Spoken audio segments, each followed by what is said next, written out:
UCC पर शरद पवार का बड़ा बयान सामने आ गया। सिख जैन समुदाय पर स्थिति को स्पष्ट किया जाना चाहिए। सिख समुदाय यूसीसी के पक्ष में नहीं है, यह शरद पवार की तरफ से कहा गया है। इन समुदायों को नजरअंदाज नहीं कर सकते हैं, ये शरद पवार की तरफ से, एनसीपी चीफ की तरफ से बड़ा बयान। और उन्होंने क्लियर कट बोल रहे हैं कि जो सिख समुदाय है वो यूसीसी यानी कि यूनिफॉर्म सिविल कोड के पक्ष में नहीं है। अब यही जो बयान सामने आ गया है, शिवम बताइए। अभिषेक झा एक प्री मेडिटेटेड बैट्समैन की तरह बात कर रहे हैं, बार बार थोपा जा रहा है, थोपा जा रहा है, थोपा जा रहा है। अभी नहीं आया है भैया।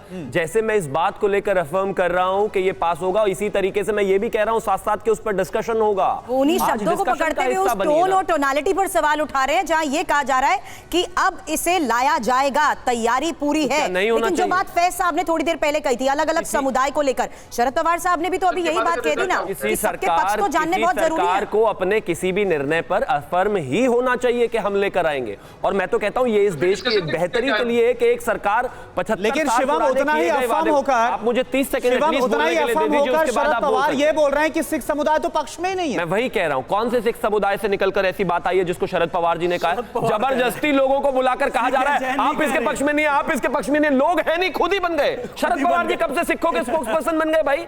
सब इस चीज का स्वागत कर रहे हैं, यूसीसी का कौन स्वागत नहीं कर रहा? अलावा मुस्लिम पर्सनल लॉ बोर्ड और कुछ और लोग, मैं तो मानता हूं कि मुस्लिम भी इसका समर्थन कर रहे हैं। मेरे भाई जो बराबर में बैठे हैं वो धर्म से मुस्लिम है, इनको कोई परेशानी नहीं है। कल इन्होंने ईद मनाई है, जिस तरह के कपड़े इनको पहनने हैं वो पहन सकते हैं, जिस तरह से विवाह पद्धति इनकी है वो कर सकते हैं, जिस तरीके से इनको जीवन जीना है वो जी सकते हैं। उसका यूसीसी से कोई लेना देना नहीं है। ये यूनिफॉर्म सिविल कोड है, कोई धार्मिक कोड नहीं है। इसका धर्म से कोई लेना देना नहीं है, यूनिफॉर्मिटी के लिए है सिविल लॉज में। आप इसको जबरदस्ती धर्म से जोड़कर जो है लोगों को अगर डराने की कोशिश कर रहे हैं तो वो अब नहीं चलने वाला है, नहीं चलने वाला है। लेकिन इस बीच महत्वपूर्ण यह है कि किस तरीके से अपने अपने तर्क सामने रखे जा रहे हैं।